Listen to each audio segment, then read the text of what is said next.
I took the position in late autumn, when the beach had turned the color of cold tea and the kiosks along the quay slept behind corrugated tin. They called it an inventory contract. 3 months to bring order to the Coastal Radio Archive, a squat concrete block behind the harbor where gulls left white constellations no rain erased.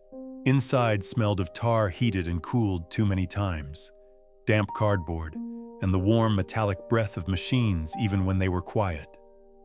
The routine suited me. At first light, I unlocked the door and listened to the room remember itself. Shelves settling, a cooling pipe's click, the almost imaginary whine of a power supply down the corridor. I set an oil heater by the desk and sharpened 2 pencils for the ledger. The shelves held reels in brown boxes hand-labeled in many hands. Port logs, weather relays, distress tests, night traffic, training cassettes, and cloth-bound paper logs with numbered spines. My private promise was modest.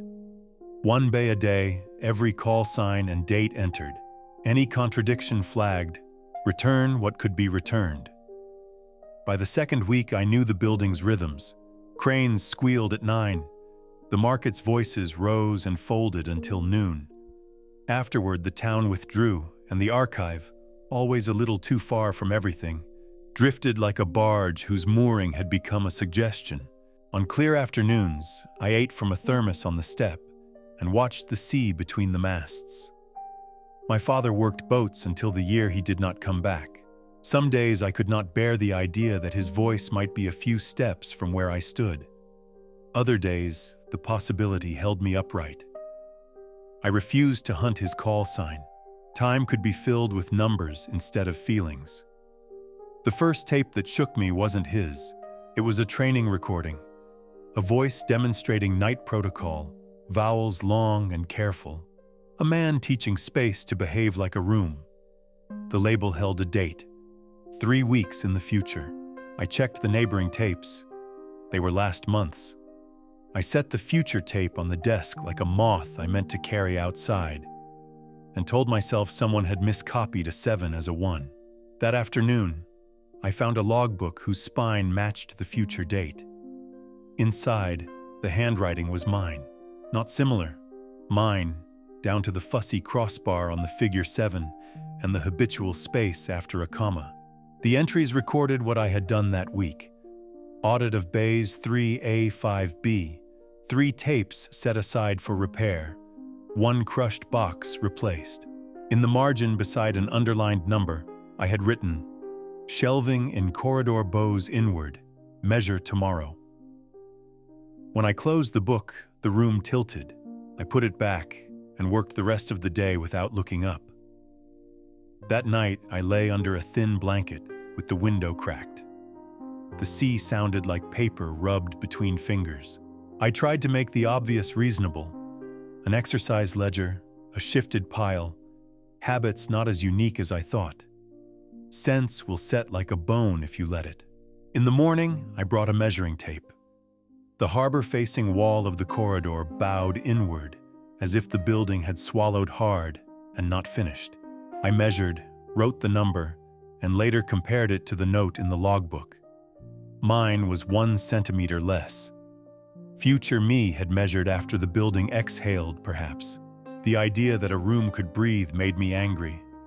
I told it aloud that it did not and wrote, "Wall stable. Rooms with machines have 2 silences. Obedient when everything is off. Treacherous when something is on and failing." On the 3rd Thursday, the silence changed. While cataloging school ship practicals, the silence thickened into a wet hush, as if all the tape had shifted at once. I listened, thinking of leaky capacitors, and then I heard it. A voice too thin to be in the room and too near to be outside. It said my name, the version colleagues used in my last relay station.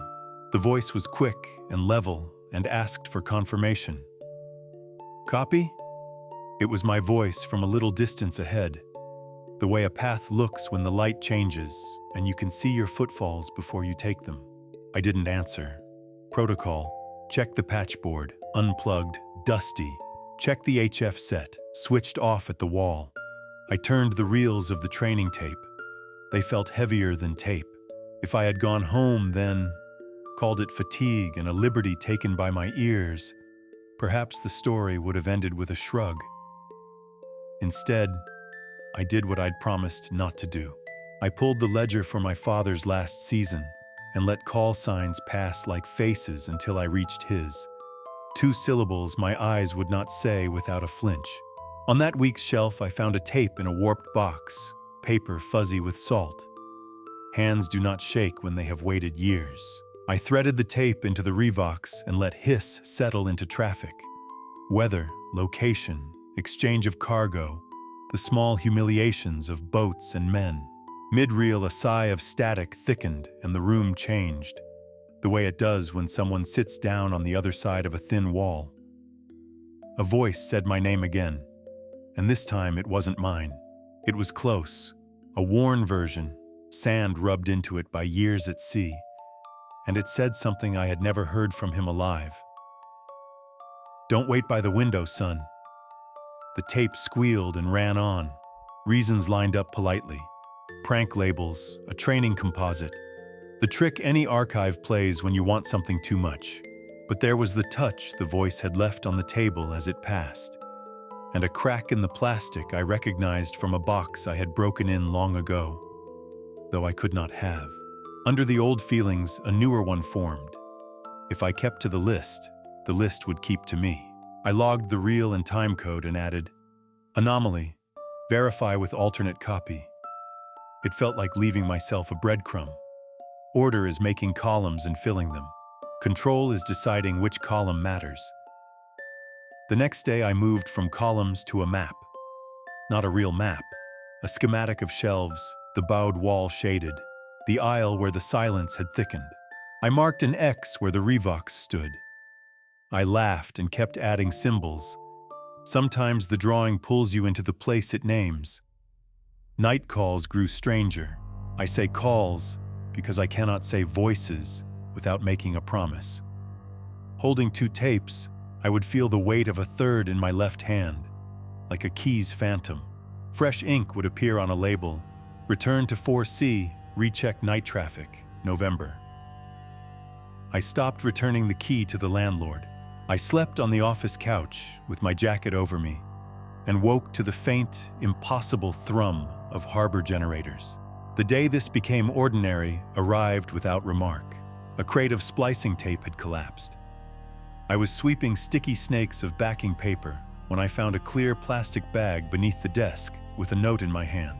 Inside were 3 blank labels and a list of times in military notation. The handwriting was mine from 5 years ago. Thinner pen, a different 9. I held past and future in one hand. What I cut and spliced that afternoon did not make a sentence. Not exactly. It was instruction from a person who wanted his voice to stop being his. A confirmation, a bearing, a time, a minute of hiss. Then my name like a flat integer. Then a negation, then latitude, then weather. Then a silence that acted as a word. Pieces from different months and years. Some I had known since childhood. The cadence of the morning weather when my father was at sea. The applause taste of safe arrival. The way fear sits under language like a dark plate and makes vowels clatter. Arranged by the note, the instruction was simple. Don't go at dawn. Wait for higher light. The piece you need will be at the bowed wall. When something benign follows a warning, you suspect a trick. I waited. At 10, I went to the archive. I leaned my shoulder into the opposite shelf, and it moved with the calm resistance of something designed to move. Behind it was a narrow cavity, as deep as my arm. Along the plaster, scuffed where boxes had rubbed, were pencil marks like a child's height chart. Numbers. They matched the times I had cut. The cavity held one plain box without a label. I lifted it, leaving finger-shaped absence in the dust. It would be neat if that tape held what I had avoided. Last words, certainty, forgiveness. It did not. It began with a room waking, chair scrape, my breath, an older breath, a pencil across paper. Then the older breath again, and a man saying, without grandeur, as if reading a sign, "We keep what can be transmitted." He added, "You know this, it is why you came." My own voice, clipped and smaller than it feels in my mouth, asked, "How long?" And the other voice said, "As long as the roof holds, and almost kind, as long as you make labels." I can tell time from sound. On that tape, it was a day that never left its tideline. I think now the unseen man and I agreed to work. He taught me which calls to pull. I rebuilt a sentence from hours of unrelated traffic. When a piece matched a pencil mark inside the wall, we slid the shelf aside, reached into the cavity, and felt along plaster for the next indication. Order felt almost like control. I stopped traveling back except to buy food and labels. The landlord made a face about the key and stopped asking. The clerk came once, stood with one foot still outside, as if the building had a cliff, and said if I finished by New Year, he could find room in the budget for a heater. I told him mine was fine. He looked at the shelves and said nothing was urgent. I sometimes think of my former self as if he were a separate person who could still be saved.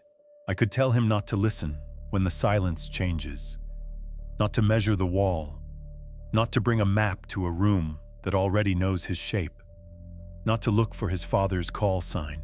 He would do these things anyway, because he is me, and because a part of me believes rooms with old equipment are machines. Feed them attention, and they let you hold the past. One week, a storm folded the sea over the breakwater, and the lighthouse blinked without pattern. The town's power failed. The archive's basement generators kept a thread of current through the Revox and the emergency light. No one came during the storm or after. The clerk had gone inland and either forgot to tell me or chose not to. I drew a second map with more symbols. I began to mark temperatures and the tack of labels. My breath on the window came back colder than it should. Late one evening, the older voice sang half a bar of my mother's fish cleaning song. The tape did not have it. I looked up. In the window's reflection, I saw the corridor, and, within the reflection, half a man moving where the bowed wall was. I turned, and there was no one. Hold two realities long enough, and you learn a trick. The one you look at becomes plausible. I kept expecting a tape that gave permission to stop. The archive gives no such instruction. It gives only continuation. The future ledger was waiting by then, and I added to it as if I always had. I wrote what the older voice told me, sometimes what I knew before he spoke, sometimes what I feared and later found in my own handwriting on labels. On the day the first snow came from the sea, the older voice did not join me. I found a tape with a cracked reel and unwound it by hand, brown ribbon passing over my fingers like a road. At the end, too faint for a listener not listening for one thing, a voice said my name and, "Don't wait by the window, son," the line I had already heard, only now I understood. I had cut it 3 weeks earlier from pieces I had not consciously chosen. A nausea of belief passed through me. For a moment, the archive was only a room, until the reel weighed more than tape. That night, I dreamed in meters and standards. I labeled air, giving each breath a number for retrieval. Morning left salt stippled inside the window. I wiped a circle clear. The ferry did not run. I was, as people say in other contexts, in place. I put my ear to the bowed wall. The building's slow breath turned, and within it, a thinner sound, tape passing under a head. The cavity felt deeper than my arm. Something brushed my fingertips with a static cold. I drew my hand back dusty and shaking and waited. When the older voice came, he did not greet me. In my father's gentle, failed tone, he said, "You know what to do." I set a blank label on the bench and wrote a date I had not reached and the outline of a call. I pulled a tape that had belonged to cadets my age then. I cut pieces with the pace of a tide. I built a message telling me where to stand when the silence changed next. At what time? How long to wait before answering? I was told not to use my name. I was told what to say instead. Copy. The last line was simplest and hardest. Label the empty. By now, new tapes sometimes arrive. Donations from families who find boxes in attics. The clerk sets them in the doorway and leaves. I take them, and the story continues. Some days the harbor is so still, the town's reflection has more conviction than the town itself. Some nights I sleep on the couch with the ledger under my hand like a warm book. There are hours I hate the shelves and the way they wait. Sometimes the older voice laughs, and I hear a boy I was and a man I might have become. Sometimes I think I could stop and lock the door and let the roof fall. When I reach for those seconds, the building draws breath and holds it. The bowed wall does not move, but the air near it gains a grain like wood. My hands know what to do. I take a strip of blank paper and place it on the bench. I write the time you will come, the corridor and the shelf. The one sentence that will keep you here long enough to hear your own voice answer you across 3 weeks or 30 years. I lay the label beside the Revox, put my ear to the wall, and listen for the next pencil mark to make itself. I am not waiting by the window anymore. I am inside the instruction I have become, and the roof is holding, and the lists will save us as long as they can.